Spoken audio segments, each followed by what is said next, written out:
কি টেম্পটিং লাগছে তো দেখে? এটা পটল, হ্যাঁ ঠিকই শুনেছেন।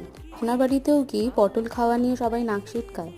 এই রেসিপিটা একবার বানিয়ে দেখবেন তো কি বলে তারা খেয়ে, আর জানাবেন কমেন্টে।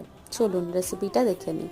নারকেল পটল বানানোর জন্য পটলের খোসাটা ছাড়িয়ে নিয়ে তার মধ্যে গায়ে একটু লম্বা করে চিড় লাগিয়ে দিতে হবে। খোসাটা পুরো ছাড়াবেন না, তাহলে পটলটা কিন্তু একদম গলে যাবে, খেতে ভালো লাগবে না।